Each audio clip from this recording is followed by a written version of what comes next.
Donc, top départ. Alors, comment pitcher pour convaincre les investisseurs?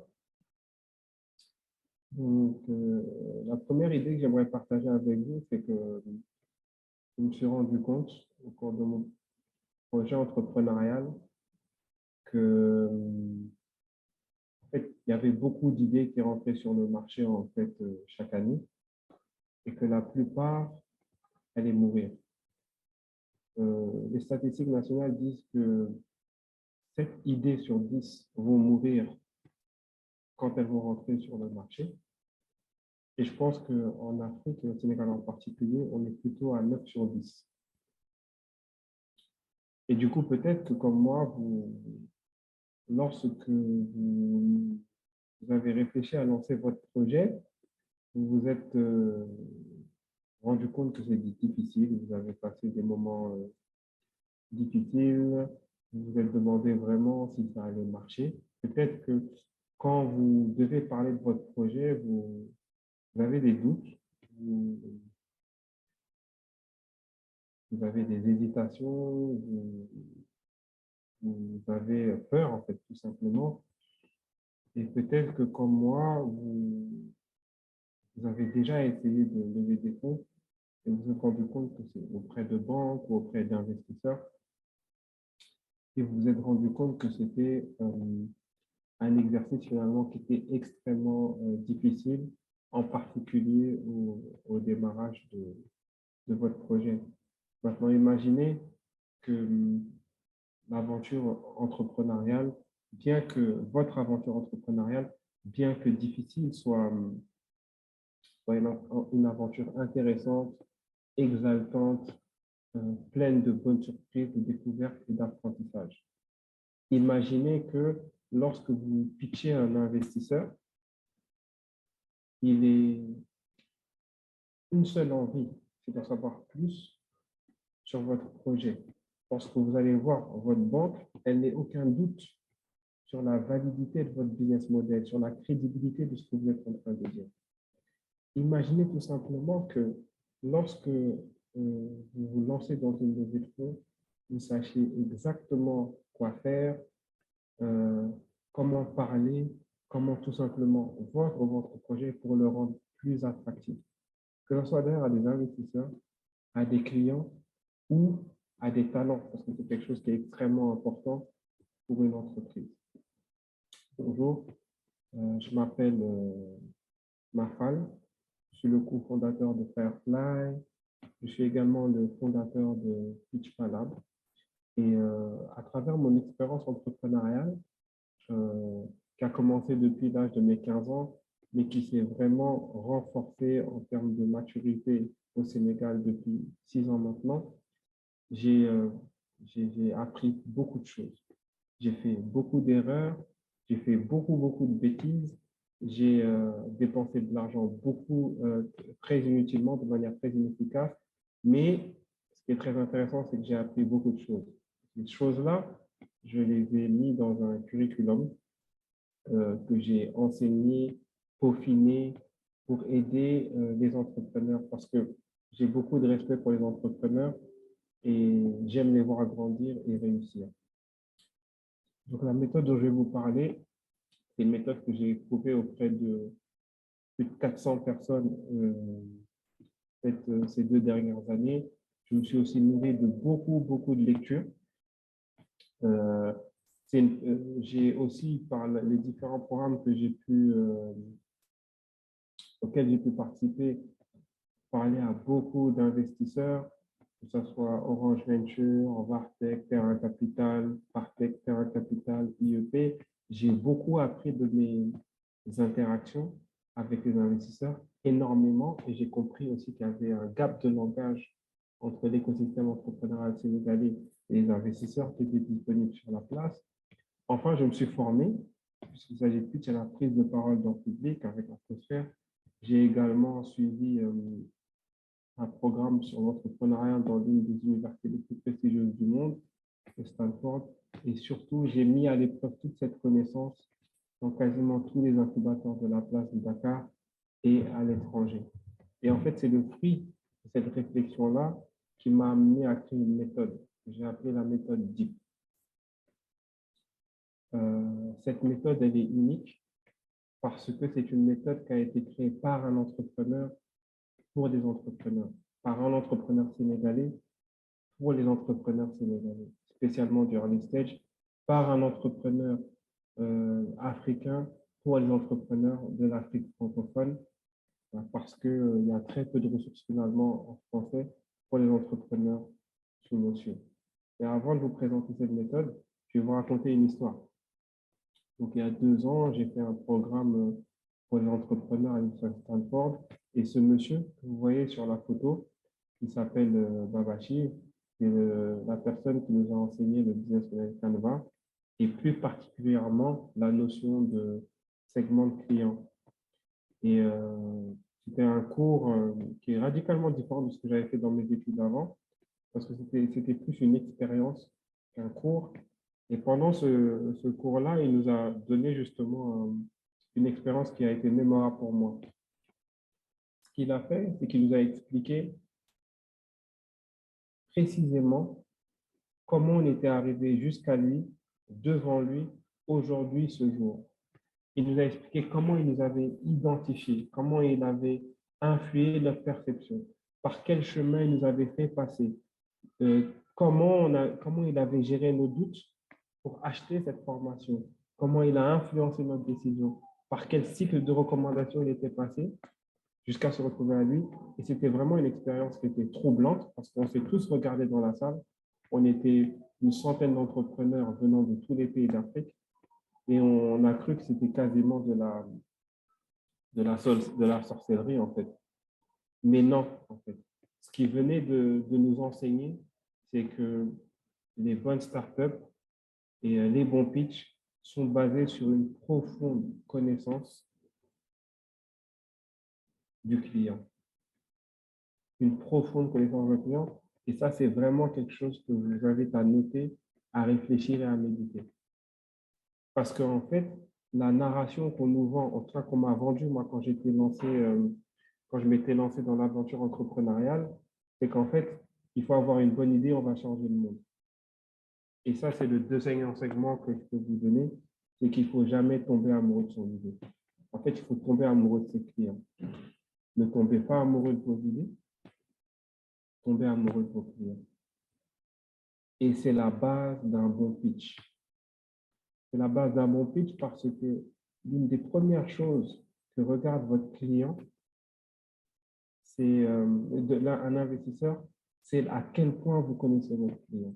Il se met vraiment dans la posture, est-ce que ce jeune homme-là ou cet entrepreneur est en mesure de m'apprendre quelque chose que je ne savais pas sur le marché. Et cette connaissance-là, on ne peut l'avoir qu'en ayant une connaissance profonde de ses clients. Donc, ne tombez pas amoureux de vos idées, tombez amoureux de vos clients. La deuxième chose, c'est toujours dans un cours, là c'était un autre cours, qui s'appelle Jonathan Levin, toujours dans ce même programme, qui m'a fait un cours de marketing. C'était la première fois que je faisais du marketing de ma vie. Depuis, je suis tombé amoureux du marketing. Il nous faisait un cours de marketing et d'innovation. Et je vous le disais tout à l'heure, ces gens-là, ils ne vous donnent pas une leçon. Ils vous donnent une leçon, mais ils ne vous donnent pas un cours magistral. Ils déroulent une expérience. Et là, son expérience, c'était une expérience où il avait mis, je crois que c'était un vélo, et il nous avait demandé d'innover, de créer une innovation à partir de ce vélo-là. Et pendant qu'on donnait nos idées, il a mis en place une cartographie. Et à la fin de la cartographie, il nous avait démontré à quel point on n'était pas innovant. Et toute la mécanique de son cours, c'était de donner des techniques d'innovation pour être radicalement innovant et avoir des idées qui permettent de tester sur le marché. Et ça aussi, ça m'a beaucoup marqué parce que, moi, je croyais que j'étais quelqu'un de créatif, mais je me suis rendu compte qu'en fait, on pense généralement tous aux mêmes idées. Donc ça, c'est quelque chose qui renforce enfin l'idée que finalement, il ne faut pas tomber amoureux de son idée, mais il faut vraiment tomber amoureux du problème. Et la deuxième chose qui m'a marqué, c'est qu'après avoir fait ce cours-là, il nous a dit, attention, je vous donne un cours de marketing, mais je ne suis pas un marketeur. Je suis, il l'a dit en anglais, un social scientist. Et ça m'a marqué parce que ça m'a donné un déclic. Ça m'a montré que l'entrepreneuriat était basé sur deux piliers, de la science et de l'action. Et moi, j'étais un entrepreneur d'action, c'est-à-dire que j'étais capable d'aller chercher du business, j'étais capable de saisir des opportunités, j'étais bon dans l'exécution, mais la notion de science ne m'avait jamais vraiment concerné beaucoup. J'étais un entrepreneur d'intuition. Et c'est vraiment la personne qui a implanté dans mon esprit qu'en fait, il y a beaucoup de gens qui m'a fait prendre conscience qu'il y a beaucoup de gens qui, depuis des centaines, de quasiment plusieurs centaines d'années, ont réfléchi sur la cognition du business et que c'est un vrai savoir. Sauf que c'est un savoir sur lequel il faut faire, en fait. Et que finalement, le bon pitch doit démontrer deux choses. Il doit démontrer votre savoir et démontrer votre savoir-faire. Et c'est pour ça, en fait, que j'ai créé la méthode DEEP. La méthode DEEP, c'est une méthode qui vous permet d'aborder l'entrepreneuriat d'une nouvelle façon et d'aborder votre pitch quasiment de manière scientifique. L'idée du pitch, pour moi, c'est d'avoir un instrument de conviction massive, précis, impactant. C'est l'idée que vous comprenez que si vous avez la bonne cible autour de vous, elle n'aura pas d'autre choix que de s'intéresser à ce que vous faites. Et le premier pilier de la méthode DEEP, c'est le pilier de toute démarche scientifique. C'est le pilier sans lequel ce que vous faites n'a pas de clarté. C'est le pilier sans lequel ce que vous faites n'est pas cadré. C'est le pilier sans lequel vous ne pouvez pas aborder votre démarche pas à pas. Ce premier pilier, c'est le design, la conception. Effectivement, quelle que soit l'idée que vous avez de votre projet, quel que soit le degré de maturité que vous avez dans l'entreprise, vous devez apprendre à concevoir votre projet, votre entreprise de manière structurée, organisée. C'est un exercice de conception. Mais la conception ne suffit pas. Parce que la conception vous donne le cadre. La conception vous donne la structure. Mais ensuite, dans chaque élément de votre business, il faut pouvoir creuser et comprendre les grandes choses qui composent en fait, j'appelle ça les grandes hypothèses qui composent votre projet. Parce que sans cela, vous êtes incapable d'exprimer clairement ce que vous faites. Vous êtes incapable d'être précis et pertinent sur les problèmes que vous êtes adressés. Le deuxième pilier de la méthode DEEP, le deuxième E de la méthode DEEP, c'est l'énoncé. Si on n'énonce pas les différentes, clairement, simplement, efficacement, les énoncés qui sous-tendent votre business, vous serez incapable de les tester. Vous serez incapable d'apprendre. Vous ne comprenez pas d'où vous partez. Vous ne ferez pas la distinction entre ce que vous pensez et ce que votre client pense. Vous ne ferez pas la distinction entre votre proposition de valeur et les besoins de vos clients. Vous aurez tendance à tout mélanger et c'est ce qui fait qu'à la fin, ce que vous dites n'est pas convaincant. Pire, c'est ce qui fait qu'à la fin, que ce que vous dites crée le doute. Et le doute est le plus grand ennemi dans le processus de levée de fonds. Les investisseurs, la chose qui gère le plus dans un processus d'investissement, c'est le risque. Les investisseurs détestent le doute. Votre premier job, quand vous êtes quelqu'un qui veut pitcher en face d'un investisseur, c'est dire des choses qui ne lèvent pas de doute, ne réveillent pas de doute. Parce que quand un investisseur commence à douter, souvent vous avez déjà perdu la bataille. Ensuite, le prochain pilier, c'est le pilier sans lequel, en fait, vous ne pourrez pas vendre votre projet, que ce soit à un client, que ce soit à un investisseur, que ce soit à votre équipe. parce que nous avons affaire à des êtres humains. Parce que les êtres humains, finalement, ne sont pas rationnels. Les êtres humains sont des êtres émotionnels. Ce pilier, c'est le pilier qui fait que votre message sera audible. Votre message sera facile à raconter. Votre message, les gens auront envie de le partager avec quelqu'un. Le troisième pilier d'un bon pitch, c'est l'expression.